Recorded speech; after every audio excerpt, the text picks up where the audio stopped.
오늘도 히브리서 8장인데요. 하다 보면 7장, 8장, 9장, 10장까지 쭉 이어질 텐데 지금 1절 한번 보자고요. 지금 우리가 하는 말의 요점은 이러한 대제사장이 우리에게 있는 것이라. 그는 하늘에서 지극히 크신 이의 보좌우편에 앉으셨으니.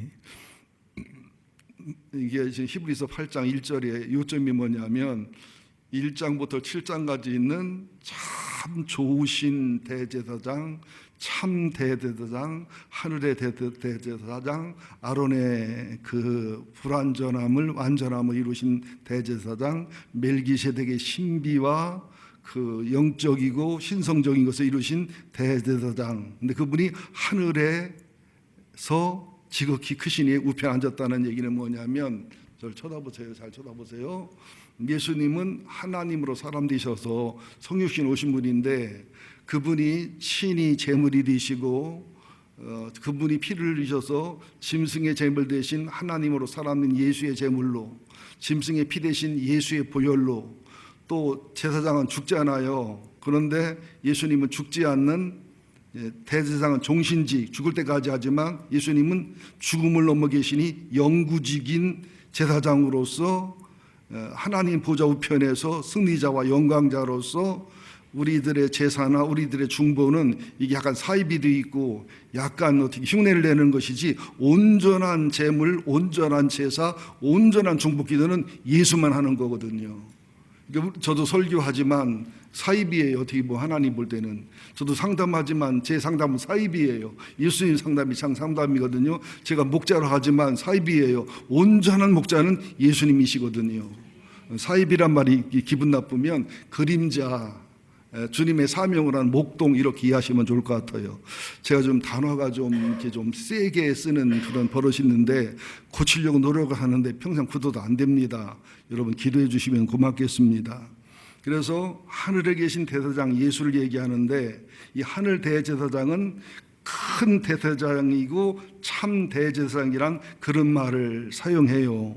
8장 1절에 보면 하늘에서 지극히 크신 보좌 우편에 앉으신, 그리고 8장 6절에 보면 더 좋은 언약의 중보자, 또 7장 24절에 보면 영존하시는 대제사장, 25절에 보면 하나님 보좌 우편에 앉으신 승리하시고 승기하신 그 대제사장, 항상 살아계셔서 우리에게 중보하시는 분, 또 7장 26절에 보면 하늘보다 높이 되신 분, 히브리서 9장 23절 24절에 보면 하늘에 있는 대제사장, 또 하늘에 있는 지성소에 계신 대제사장, 10장 12절 14절에 보면 영원한 제사를 드리시고 하나님 편에 계신 대제사장, 한 번의 제사로 영원히 온전하게 하신 대제사장. 이게 무슨 말이냐면, 이 땅에는 이 땅에 맞는 아론의 반열의 대제사장이 있지만 예수님은 하늘에 오셔서 하늘에 가셨기 때문에 이 세상에 있는 성소와 지성소는 하늘의 영원한 성소와 지성소를 모델을 보여주는 거고, 아론 대제사장은 예수님의 인성을, 멜기세덱 예수의 신성을 보여주시는 걸 완성하시고 완전한 대제사장으로서 하늘에서 우리 기도하시고 재림을 준비하고 계시는 분이 우리 예수님이다. 예수님을 알아야 돼요. 왜냐하면 내 남편을 알면 알수록 좋은 면을 알면 사랑하고 존경하게 되잖아요. 나쁜 면을 알면 불신하게 되기도 하고, 그렇죠? 예수님의 좋은 면, 아름다운 면은 평생 알아도 못 알아갑니다. 내가 믿는 예수님이 얼마나 존귀하고 아름다운지를 몰라요.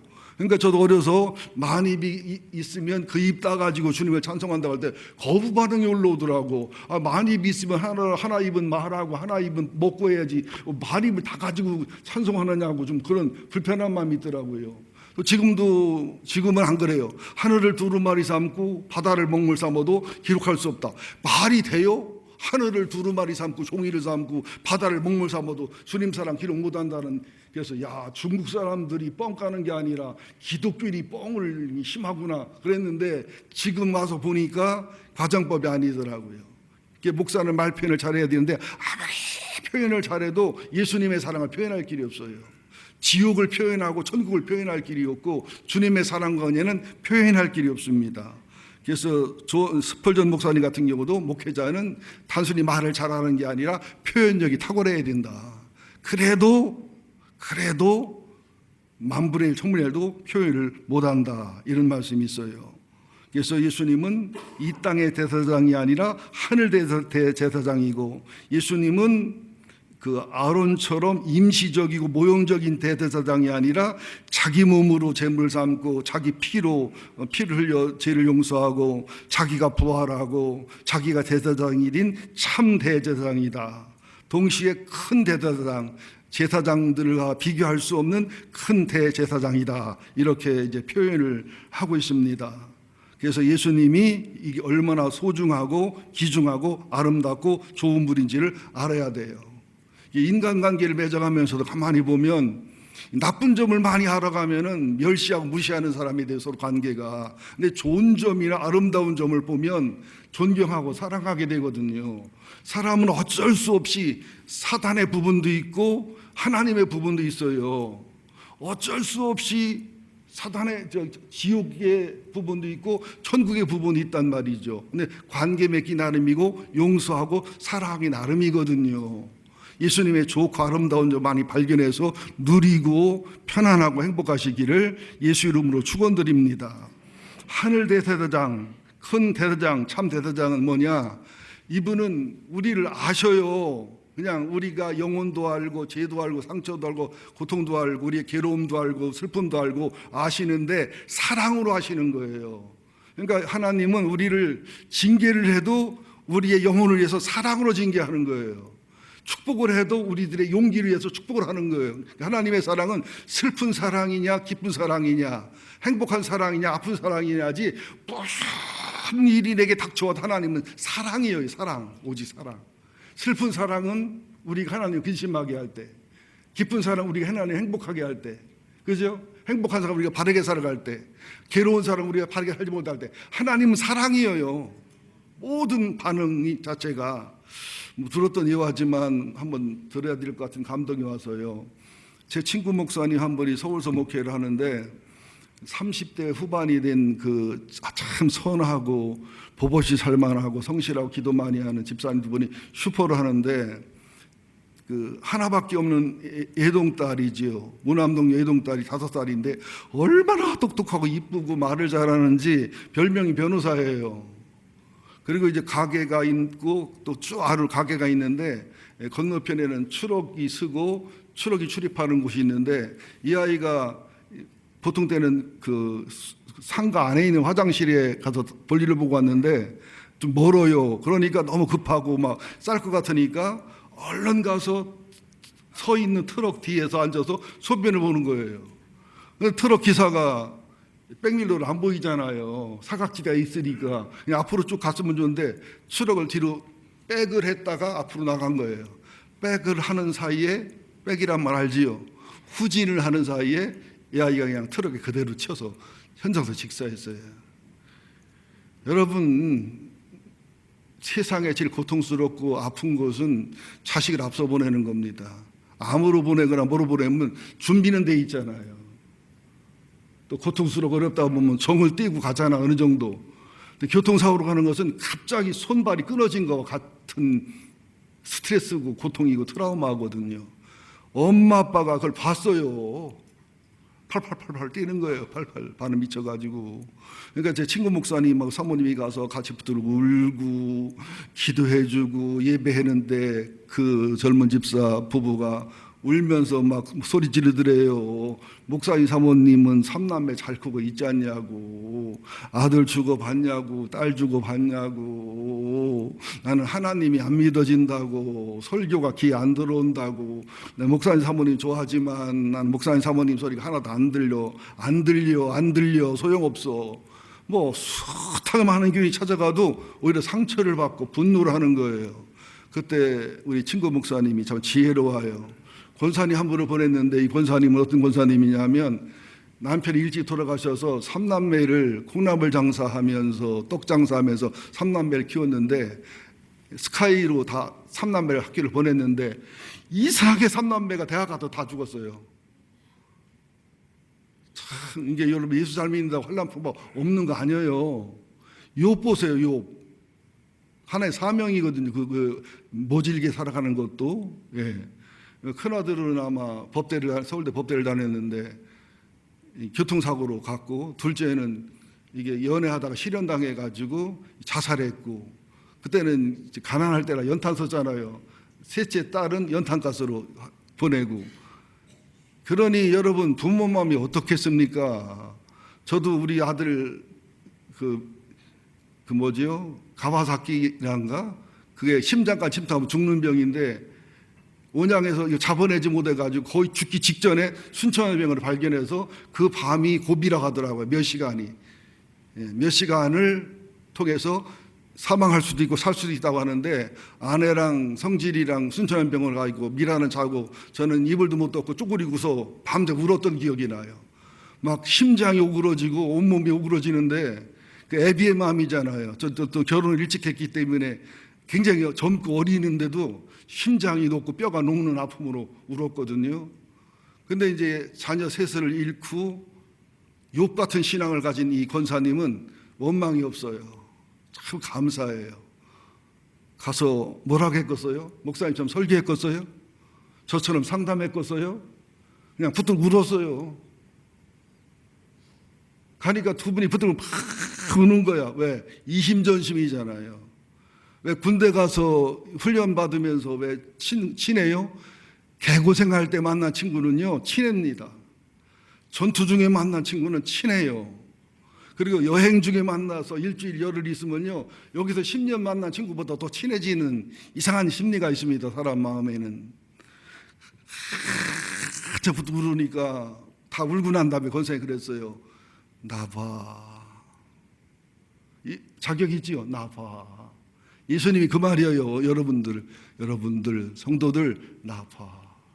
난 하나님을 버리고 사람이 됐거든. 나는 이렇게 존귀한데 죄인데 죽었거든. 나는 하나님을 알지만 여러분의 고통과 고난을 다 체험하고 경험했거든. 그죠? 하나님으로 자식 죽는 것도 봤잖아요. 버렸잖아요. 날 보란 얘기, 날 생각하란 얘기예요. 그러면서 내 이런 거 집사님 두 분, 권사님 두 분 알지? 안다고.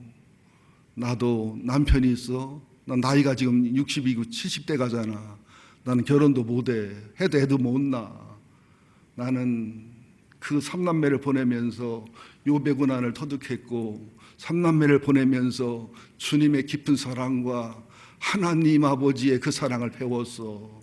나는 잃은 것보다 얻은 게 많아. 아프지 물론, 꿈도 꾸고 싶지 않은 일이지만 내 영혼에는 유익함이 크고 나봐 기뻐하잖아. 주님이 주는 의로가 있잖아. 두 집사님은 30대 후반이지만 애 낳을 수 있잖아. 하나 보냈잖아. 그랬더니 눈물 뚝 꽂히더래요. 그랬더니 용기를 얻고 다 출석을 해서 그 이후에 하나님이 삼남매를 줬어요. 지금 하늘의 대제사장이나 참 대제사장이나 또 큰 대제사장 말이 그런 거예요. 주님은 우리의 죄를 알아요. 우리의 상처를 알아요. 아픔을 알아요. 우리의 약함도 알아요. 허약함도 알아요. 우리가 얼마나 찌질한지도 알아요. 얼마나 사기성이 많은지도 알아요. 남들은 모르고 나도 잘 모르는 것도 다 알아요. 그럼에도 불구하고 죽으시고 부활하신 예수님, 그럼에도 불구하고 사랑하시고 섬기시고 이렇게 존귀한데, 이렇게 의리한데, 이렇게 완전한데, 이렇게 흠도 티도 없는데 이분이 내 남편이라고요. 내 친구라고요. 나를 위해 죽었다고요. 나를 위해 희생했다고요. 지금도 하늘에서 나를 위해 기도한다고요. 또 언제가 또 만나러 오실 거라고요. 이분이 내 구세주요, 내 하나님이요, 내 친구요, 내 남편이요, 내 목자요, 내 상담자요. 이런 분이 나와 함께 한다는 게 복이 아닙니까, 여러분들? 근데 이게 믿어져야 돼요. 이게 누려져야 돼요. 이게 실제가 되는 게 믿음이고 신앙인 거예요. 우리는 설교로만 하고 듣기만 하고 실제가 안 되니까 추상적이니 이론적이니 그런 말을 하고 있는 거지요. 예수님하고 친하시기를, 예수님하고 교제가 깊어지시기를 예수 이름으로 축원드립니다. 이제 두 번째 6절을 한번 보자고요. 6절 히브리서 8장 6절 시작. 그러나 이제 그는 더 아름다운 직분을 얻으셨으니 아닌 사람이 너무 많아. 목소리가 너무 적어. 시작. 6절 시작. 그러나 이제 그는 더 아름다운 직분을 얻으셨으니 그는 더 좋은 약속으로 세우신 더 좋은 언약의 중보자시라. 첫 언약이 무음하였더라면 둘째 것을 요구할 일이 없었으려니와. 무슨 말이냐? 예수님은 아론보다도 더 아름다운 직분을 얻었어요. 그죠? 또 모세의 율법보다도 더 좋은 약속으로 약속했어요. 또 아브라함과 맺은 언약보다도 더 좋은 약속을 했어요. 구약의 선지자들, 좋은 부모님들의 중복 기도보다 비교할 수 없는 긍휼과 자비와 사랑과 능력과 진리와 사랑으로서 지금도 하늘나라에서 천국을 예비하시면서 중복 기도하시는 그런 분이라는 거예요. 예수님이 얼마나 아름다운 분인지, 예수님의 약속이 얼마나 완전한 건지, 언약이 얼마나 완전한 건지. 왜냐하면 첫 언약, 모세의 율법이나 또 아브라함의 언약이나 모세의 언약이나 다윗의 언약이나 이런 것하고 비교할 수 없는 아름다운 직분. 모세는 종으로 봉사했고 예수님은 아들로 봉사했고, 그죠? 또 아브라함과 또 다윗과 모세와 맺은 언약보다 하나님과 예수랑 맺은 언약이 더 좋은 언약이고 더 좋은 약속이고 더 좋은 중보자라는 거예요. 왜냐하면 첫 번째 언약이 율법이 제사가 나쁜 건 아니에요. 율법이 나쁜 게 아닙니다. 율법이 나쁜 소리 어디 있어요? 살인하지 말라, 간음하지 말라, 이웃을 섬겨라. 얼마나 율법이 선하고 좋아요. 그리고 율법이 또 우리를 죄로 알게 하고 악을 알게 하고 율법을 못 지켜지는 나의 연약함을 깨달아 무능함을 깨달아 양의 피와 염소의 피를 통해서 속건제와 속죄제와 화목제와 소제와 번제를 드리게 해서 예수님의 십자가의 피와 예수님의 부활과 복음의 완성을 상징하는 거로 이끌어가는 언약이 흠이 있고 나쁘다는 게 아니야. 한계가 있다는 거야. 율법은 죄를 알게 하지만 죄를 해결하게 하기는 불가능하다는 거지. CT 찍고 MRI 찍었다고 다 한 거예요?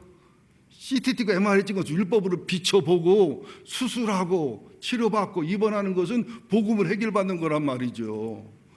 옛날에 제가 원양에서 목회할 때 가순건 지금 목사님 되셨는데 도마동교 담임 목사 되셨는데 가순건 전사님 형님이 조흥은행 그 당시 조흥은행에 취업을 했어요.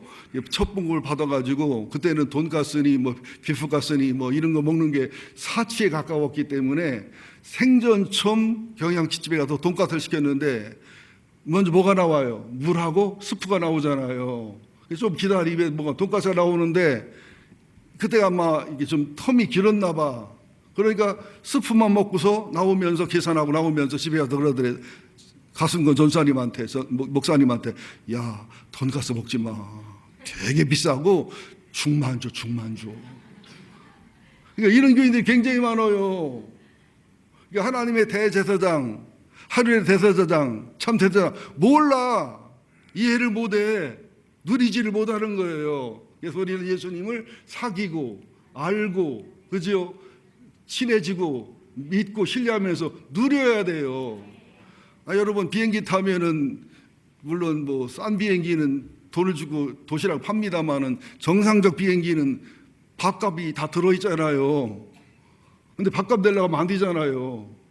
배를 타도 마찬가지고 여러분들 예수님을 이용해 먹으라는 건 아니지만 예수님의 깊은 은혜와 능력과 축복과 은총을 누릴 수 있기를 예수 이름으로 축원드립니다. 제가 얼마 전에 스마트폰이 고장이 나가지고서 고장 날라 고장 났나 그냥 어떻게 나도 한번 해본다고 훈련한다고 락을 걸었다가 락을 푸는데 잘못 풀어가지고 비밀번호가 맞는데 안 맞는다고 그래요. 다 지웠는데 지우는 동시에 모든 사역이 날아가 버렸어요. 혼자 10시간을 해도 안 돼. 나는 이것은 집착이 있고 집념이 있기 때문에 한 20시간 해봤나 봐. 안 돼. 그래서 대리점에 가도 안 돼가지고 삼성 서비스 센터 가니까 2분 만에 풀어주더라고. 나보고 전화가 왔어요. 고객님은 우수 고객이고 어쩌서 갤럭시 S10이 있다 양날개 펼쳐지는 거 그거 쓰시라고 하길래 여보세요 S8도요 10%도 5%도 못 써요. 그 좋은 거 당신이나 써. 보세요 우리가 스마트폰 나 같은 사람은 알트폰 써야 돼. 알트폰 전화 보내고 전화 받고 문자 보내고 카톡까지만 하면 돼. 더 이상 필요 없어. 유튜브까지 필요하다. 설교 듣고 음악 들으려니까. 뭐 나머지는 뭐 무슨 사양, 나는 그 했다가는 뭐 광고 따라오지, 다른 거 따라오지, 막 모양 에러 나지, 막 엉망되지. 예수도 활용하면 얼마나 많은 기업과 영광과 축복과 은혜가 들어있냐는 거지요. 그걸 말씀하고 있는 겁니다. 예수님의 아름다운 직분, 예수님의 약속, 예수님의 언약, 이것을 누리며 사시기를 예수 이름으로 축원드립니다. 그러면서 쉽게 말을 해볼게요. 여기 이거는 나중에 얘기하고요. 여러분이 결혼을 했는데 남편이 실수가 없어, 허물이 없어. 뭐 집안도 좋아, 학력도 좋아, 말수 실수가 없고 행동도 실수가 없고 정확하게 퇴근하고 정확하게 출근하고. 그런데 남편이 얼마나 완벽한지 아내 옷 입은 거 문제점을 딱딱딱 집어내. 가계부 쓴 거를 정확하게 집어내. 근데 할 말이 없어. 맞는 말이라. 10년을 살다 보니까 이 여자가 병이 들었어. 그러다 대들 수도 없어. 바른 말이니까, 틀린 말은 아니니까, 내가 틀렸으니까. 근데 너무 예의가 발라. 상식이 있어. 뭐 거짓말이 할 게 없어. 이게 누구 신랑이요? 율법 신랑. 율법 신랑. 그런데 그 신랑 보고 또 죽으라고도 못하잖아.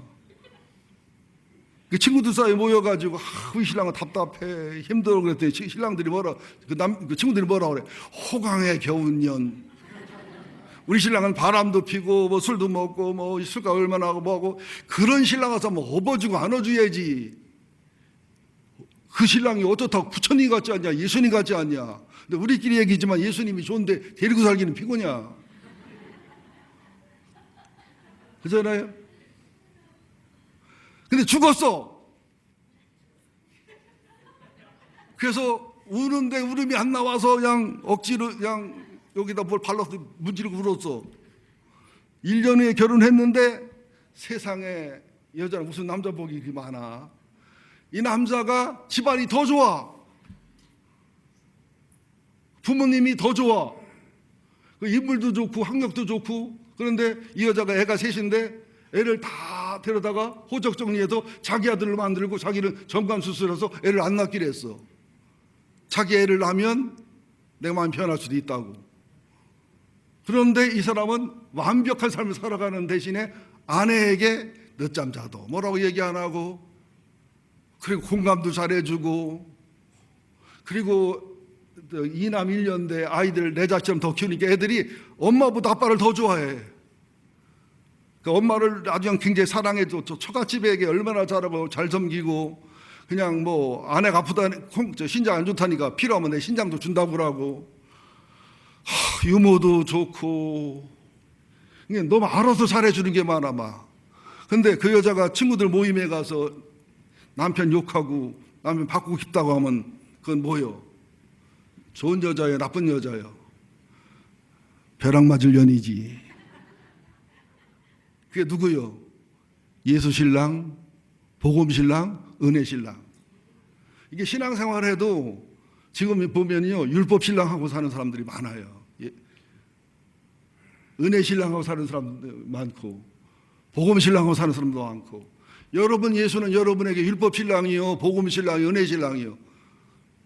여러분 신랑하고 비교하지 마. 여러분 신랑이 어떤 놈인지는 내가 너무 잘 알아. 나보다 나이 많은 분은 분이고 나보다 어린 분들은 놈이라 해도 상관없어. 그 말 하는 거예요. 첫 번째 신랑 율법은 무음하지만, 흠과 티가 없지만, 옳지만 답답하단 말이에요. 내가 제일이고 연약하다 보니까. 둘째 신랑은, 복음 신랑, 은혜 신랑은 옳고 바르면서도 용납해주고 품어주고 이해해주고 사랑해주고 아껴주고. 여러분 신랑 예수를 옛날 신랑으로 살지 말고 새로운 신랑 예수로 사시기를 예수 이름으로 축원드립니다. 얘기할 말이 많은데 시간이 많이 가니까.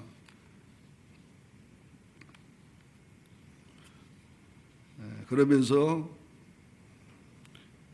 마지막에 해야 되겠네. 새 언약을 한번 얘기해 볼까요? 8장 13절 마지막으로 봅니다. 시작. 새 언약이라 말씀하셨음에 첫 것은 낡아지게 하신 것이요 낡아지고 새하는 것은 없어져 가는 것이다. 그러니까 언약이라는 게 첫 언약이 있고 둘째 언약이 있고 옛 언약이 있고 새 언약이 있다는 거예요. 무슨 말이에요? 모세 율법은 옛날 언약, 예수님의 복음은 새 언약, 그리고 모세와 아론의 제사는 첫 번째 언약의 그죠? 제사와 제물, 예수님의 십자가와 복음은 두 번째 언약과 두 번째 제사와 두 번째 온전한 제사. 이해되시지요? 새 언약, 옛 언약, 둘째 언약, 첫째 언약. 자, 그러면서 성경을 쭉 찾아보니까 히브리서 7장 22절에 보면 예수는 더 좋은 언약의 보증, 히브리서 7장 19절에 보니까 예수는 더 좋은 소망의 보증, 또 히브리서 8장 6절에 보니까 예수는 더 좋은 아름다운 직분, 또 히브리서 8장 6절 하반절에 보니까 예수는 더 좋은 약속으로 세우신 더 좋은 언약의 중보자, 또 히브리서 8장 7절 13절에 보면 예수는 돌비의 언약, 돌에다 쓴 언약에서 마음에다 언약을 쓰신 분. 한번 계속 성경을 읽어봅니다. 히브리서 8장 7절부터 13절까지 보시면 이해가 될 거예요. 히브리서 8장 시작. 저 언약이 무음하였더라면 둘째 것을 요구할 일이 없었으려니와 그들의 잘못을 지적하여 말씀하시되 주께서 이르시되 볼지어다 날이 이르니니 내가 이스라엘 집과 유다 집과 더불어 새 언약을 맺으리라. 또 주께서 이르시기를 이 언약은 내가 그들의 열조의 손을 잡고 애굽 땅에 인도하여 내던 날과 그들과 맺은 언약과 같이 아니하도다. 그들은 내 언약 안에 머물러 있지 아니하므로 내가 그들을 돌보지 아니하였노라. 또 주께서 이르시되 그날 후에 내가 이스라엘 집과 맺을 언약은 이것이니 내 법을 그들의 생각에 두고 그들의 마음에 이것을 기록하리라. 나는 그들에게 하나님이 되고 그들은 내 백성이 되리라. 또 각각 자기 나라 사람과 각각 자기 형제를 가르치기를 주를 알라 하지 아니할 것은 그들이 작은 자로부터 큰 자까지 나를 알미라. 내가 그들의 불의를 긍휼히 여기고 그들의 죄를 다시 기억하지 아니하셨느니라. 새 언약에 말씀하셨음에 첫 것은 낡아지게 하신 것이니 낡아지고 새하는 것은 없어져 가는 것이다. 이게 에레미야 31장을 좀 인용한 거예요. 에레미야 31장을 오리지널로 보니까 여호와의 말씀인데 날이 이르면 내가 이스라엘 집과 유다 집에 새 언약을 맺을 것이다.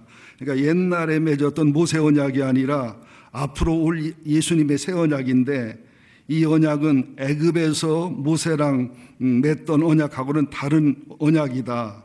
그때는 내가 너희를 종으로서 맺었고 내가 주인으로서 맺었고 그랬지만 이제는 내가 남편으로서 사랑 아내와 함께 맺는 언약처럼 맺을 것이다.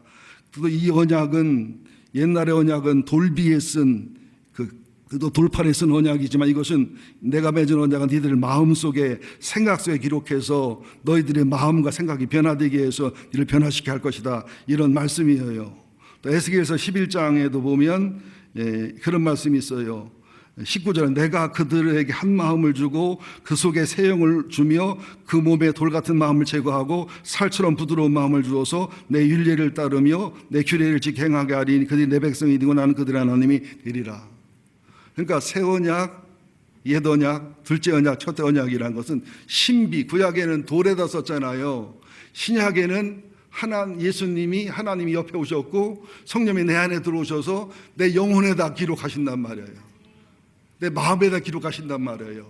율법은 그렇게 해 안 하면 벌 받아 지옥 가 이렇게 하지만 복음은 나를 사랑하고 나를 용서하고 나를 품어주니까 첫째 신랑은 옳지만 짜증나고 화났지만 둘째 신랑은 너무 사랑해주고 품어주니까 마음에 우러나잖아요. 이 신랑한테 잘해야지, 이 신랑한테 섬겨야지, 더 잘해야지. 그런 마음이 우러나도록 내 영혼과 마음과 생각에 심어준 것이다. 그러니까 사람한테도요 강제로 사랑하라면요 그것은 사랑이 안 돼요. 차라리 AI 로봇 아내를 얻어야지. 정상적인 사랑은 복음의 사랑을 주고 은혜의 사랑을 주고 사랑의 관계 맺어주고 마음의 감동이 우러나면서 맺은 사랑만이 영원한 사랑이란 말이에요.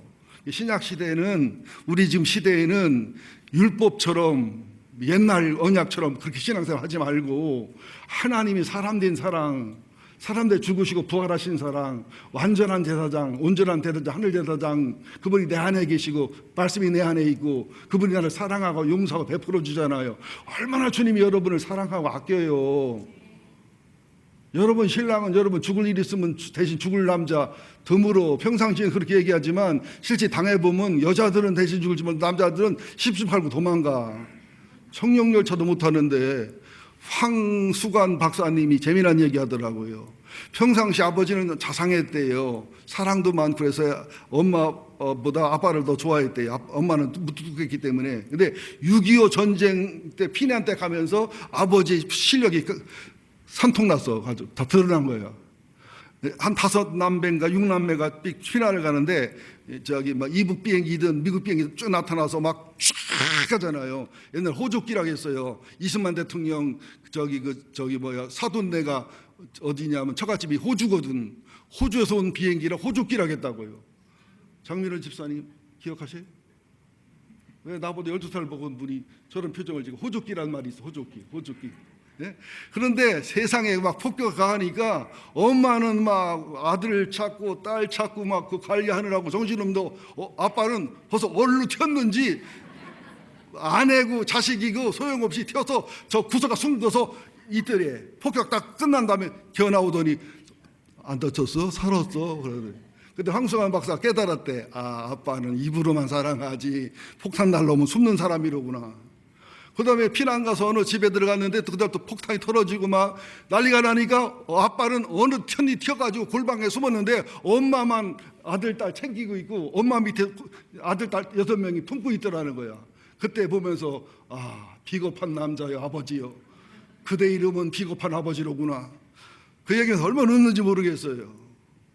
우리 예수님이 그러잖아요. 암탉이 새끼를 날게 하려 몸을 쳐 내가 너희를 얼마나 목으로 했느냐.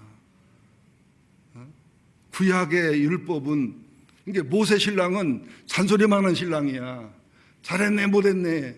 아론 신랑은 잘했네 못했네 온 사람들을 자기가 피도 안 흘리고 자기도 죄를 치르지를 자기 없으니까 자기 먼저 제사 드리고 그다음에 드려주는 불완전한 제사장이에요. 근데 예수님의 복음은 자기가 사람이 돼서 자기가 그 말씀대로 살면서 말씀 자체이면서 가르쳤고 자기 자신이 죽어서 제물이 돼서 피 흘려 죽으시고 자기 피를 흘렸고 그죠? 자기가 대제사장으로 또 자격이 있으니까 완전히 들었고 한 번에 드렸고 그럼 우리를 영원히 사랑하시고 언제나 동행하시고 우리랑 고통과 우리를 당해서 최일의 사랑을 하시고 긍휼과 자비의 사랑을 하시고 여러분도 누가 제일 말이 의로가 됩니까? 내가 힘들고 어려울 때 먼저 겪어본 분이 나도 안다고 하면서 같이 울어줄 때 그죠?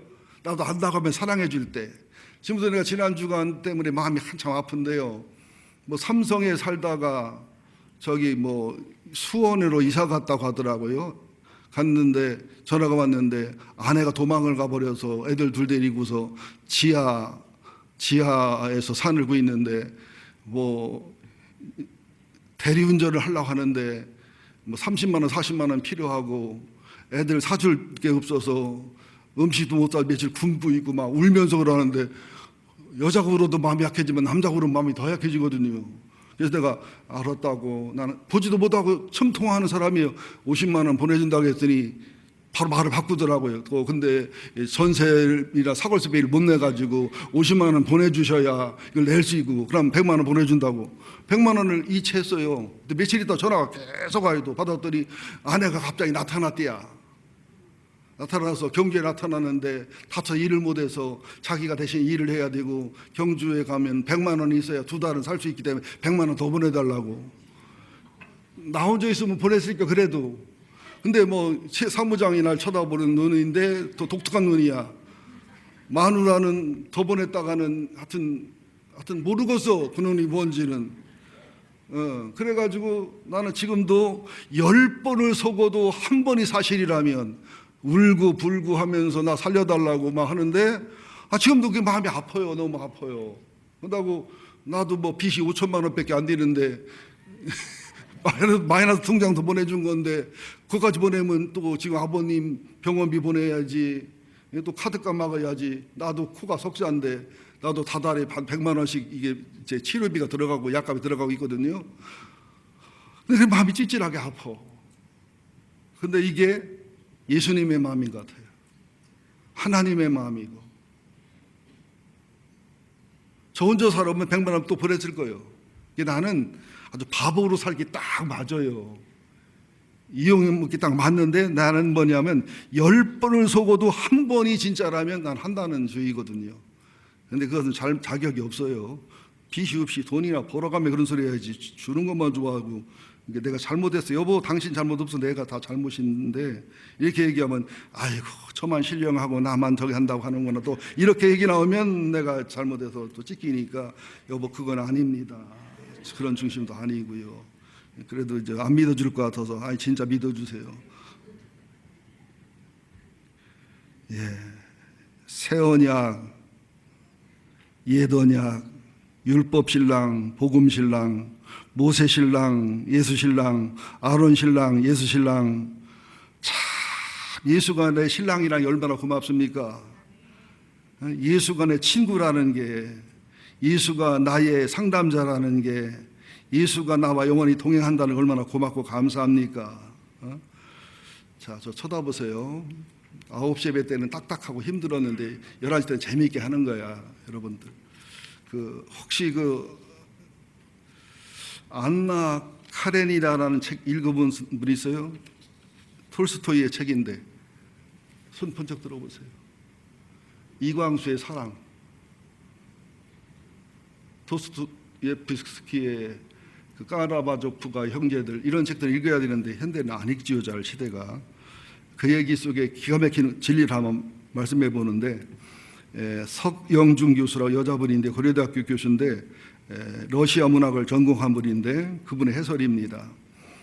네, 저는 영화도 보고 책도 봤는데, 영화를 보면 1877년에 안나 카렐이라는 여자가 러시아 모스크바역에서 신경쇠약과 우울증과 남편에 대한 집착 때문에 기차에 뛰어들어 자살하는 장면부터 나옵니다.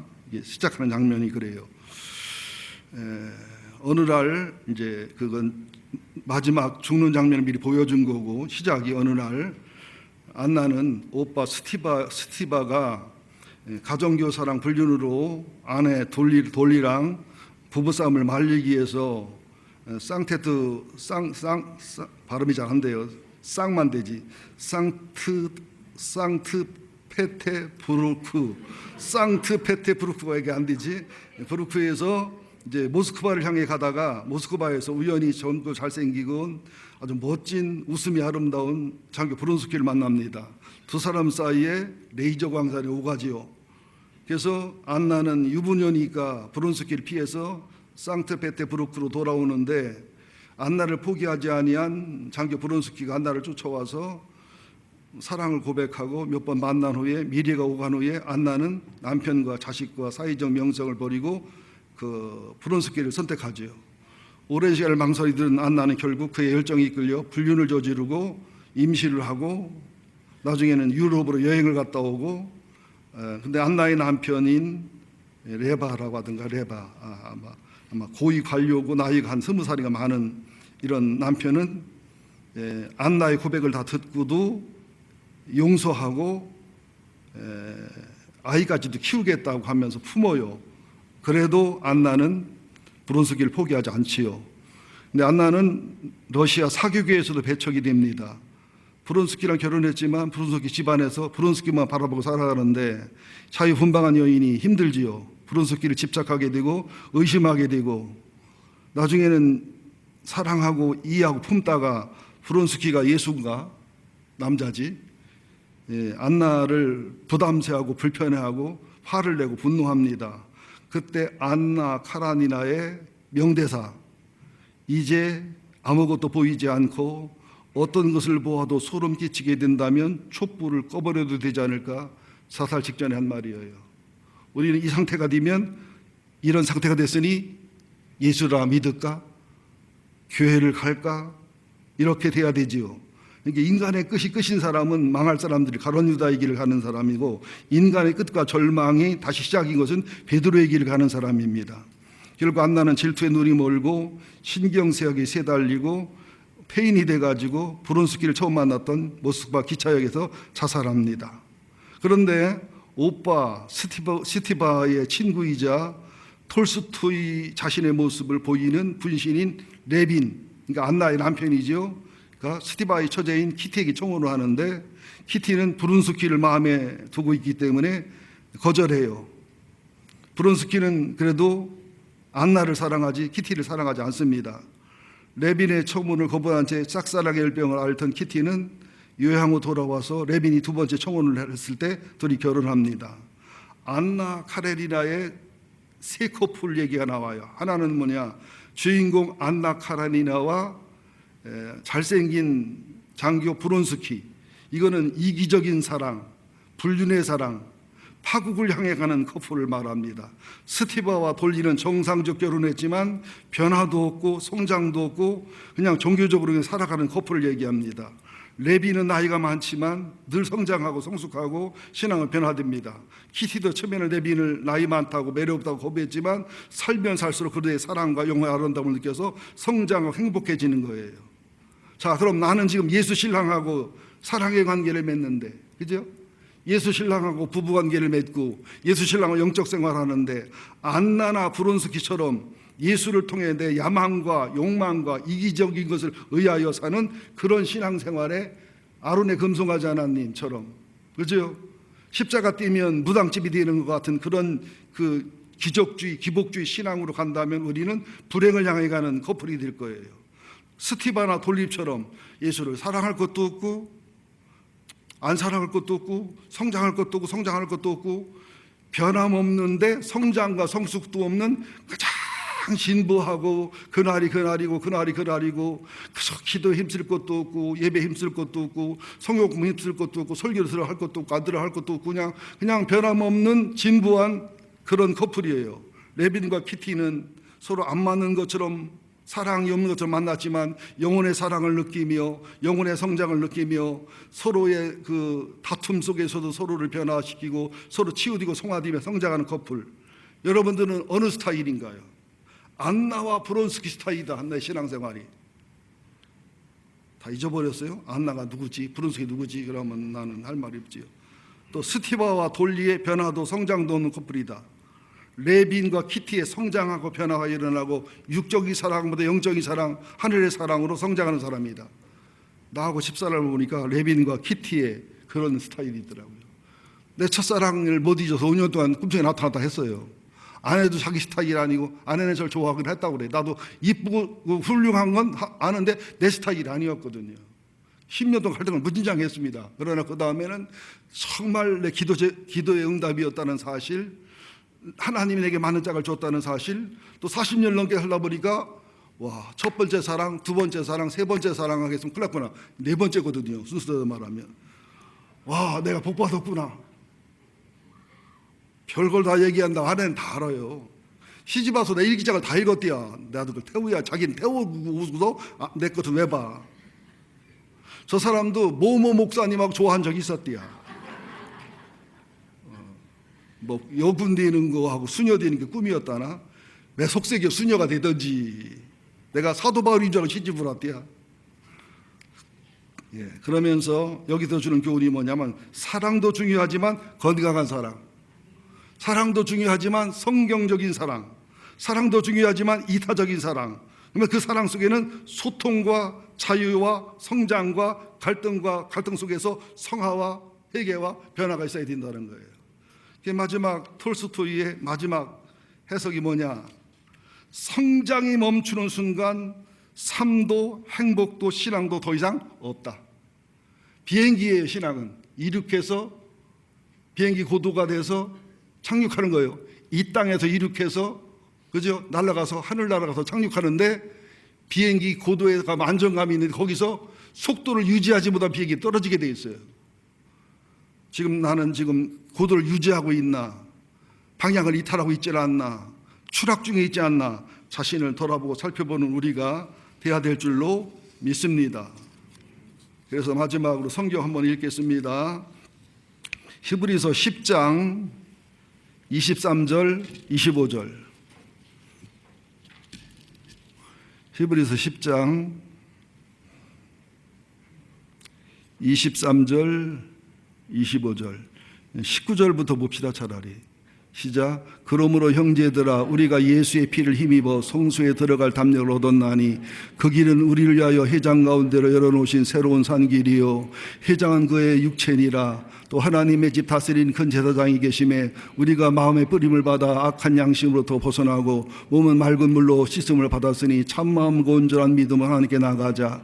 또 약속하시는 이쁘시니 우리가 믿는 도리의 소망을 움직이지 말고 굳게 잡아 서로 돌아보아 사랑과 선행을 격려하며 모이기를 패하는 어떤 사랑하는 생각을 하지 말고 권하여 그날이 가까울수록 더욱 그리하자. 수요일 예배 금요일 예배 안 오는 거 이게 말세에 모이기를 패하는 문화와 모이기를 패하는 사람의 습관이 생긴 거예요. 이거 이기셔야 됩니다. 또 예배 와서 은혜 받고 좋은 말 듣고 그건 잘못된 거예요. 예배는 하나님께 내가 산제사로 나를 드리고 내 죄를 드리고 은혜를 받고 내 악을 드리고 주님의 용서를 받고 내 상처를 의를 받고 이 물불교한 예배거든요. 예배 와서 뭐 설교 들으려고 좋은 예화 들으려고 하고 좋은 설교와 나쁜 설교 내만 믿는 목사 내 말 안 듣는 목사 이것은 정말 예배를 모르는 분들의 특징이라는 사실을 아셔야 됩니다. 자, 우리는 지금 어떻게 보면 하늘나라를 향해서 비행하는 것과 똑같은 상황이라는 사실을 아셔야 되는데 마지막으로 이 예화만 하고 마치겠습니다. 우리가 신앙생활에 조심해야 돼요. 이게 비행기 사고 난 것을 한 50년을 연구해 보니까 이륙하고 착륙할 때 80% 사고가 일어나요. 그리고 20%는 비행 중에 일어나는데 에어프랑스 4590편 추락사고 얘기인데요. 2000년 7월 25일 파리의 샤를 드골 국제공항을 출발한 이제 뉴욕의 존 F 케네디 공항으로 향하던 에어프랑스 4590편 기종 콩쿠드기 아시지요? 음속으로는 콩쿠드기 참 잘생겼잖아요. 기체번호 FBTSC 이륙 직후 화재로 88초 만에 추락한 사고 아실 거예요. 이 사고는 콩쿠드의 최악의 사고이기도 하고 이 사고의 여파로 콩쿠드기는 2003년 끝으로 모두 운행이 중단되었는데 콩쿠드기 잘못으로 길이 사고 난 게 아니에요. 운항 중단할 이유가 없습니다. 사고 개요. 당시 해당 활주로에는 26R이 헬주로인데 먼저 착륙한 컨티넨탈 항공 55편 뉴요크 리버티 국제공항 출발. 제가 컨티넨탈 항공을 잘 타봤기 때문에 잘 압니다. 기종 맥도널드 글로스 DC-10 기체번호 N13067의 엔진 덮개에서 부품 티타늄으로 만들어진 폭 3cm 길이 43cm가량의 끝 모양의 부속이 떨어져 나왔는데 이것이 떨어졌어도 그 비행기 자체는 문제가 없었어요. 정상으로 이륙을 했는데 뒤따라 활주를 향해 이륙하던 이 콩코드기가 그 부속이 오른쪽 앞바퀴 타이어에 박히면서 타이어가 터지면서 파편이 튀면서 이 파편들이 연료 탱크를 치면서 화재가 발생하면서 1번, 2번 엔진의 출력이 대폭 떨어지면서 또 기관사가 즉시 2번 엔진을 정지시키고 1번 엔진 출력을 회복되었으나 사고기는 양력을 얻지 못하고 200노트의 속도와 60m의 고도를 유지했어요. 사고기는 8호 르브브레즈 공항으로 착륙을 시도했으나 화재로 인해서 돌아오는 걸 실패하고 공항 근처에 코네스에 있는 오텔 리시 모텔에 추락을 해가지고 이 사고로 승무원 9명, 승객 100명, 덴마크인 2명, 지상에 있던 4명, 총 113명이 사망하고 지상에 있던 6명 부상하고 딱 한 사람만 살았어요. 제일 뒤에 앉았던 한 사람만 살았습니다. 여러분 조그만 부속 하나가 이런 사고를 일으키거든요. 내가 지금 이륙 중인지 정상 항해 중인지 착륙 중인지 여러분 신앙을 아실 거 아니겠어요? 그거 하나가 내 영혼을 망칠 수 있다는 거. 그거 하나가 비행기에 추락할 수 있다는 거. 그거 하나가 내 영혼을 망칠 수 있다는 걸 아셔야 돼요. 그것 하나. 여러분 정신 차리시고 주일 성수하셔야 됩니다. 주일 성수가 내 영혼을 보호해요. 11조, 기도, 예배, 신앙의 기본에 충실하셔서 추락사고 나지 말고 지구에서 이륙해서 천국까지 끝까지 가셔서 우리 천국에서 다 만날 수 있기를 예수 이름으로 축원드립니다. 하나님 감사합니다. 오늘도 힘들고 어려운 말씀이지만 은혜롭게 전하기 위해서 예화를 여러 번 들었습니다. 또 쉽게 설명하려고 몸부림을 치며 설교를 했습니다. 성도들이 제 마음과 중심을 알게 하여 주옵소서. 율법 신랑, 모세 신랑, 아론 신랑으로 살지 말게 하시고 우리는 하나님 예수 신랑으로, 복음 신랑으로, 은혜 신랑으로 사는 저희가 되게 하여 주옵소서. 비행기가 큰 사고로도 추락하지만 조그만 부속 하나로 추락할 수도 있습니다. 정신 차리게 하시고 우리를 돌아보고 살펴보게 하셔서 한 땅에서 이륙한 영적인 비행기, 신앙의 비행기가 천국에 안착하는 날까지 정신 차려 기도하며 정찬 신앙 관리하며 주님 의지하며 믿음으로 살게 하여 주옵소서. 예수님의 이름으로 기도합니다. 아멘.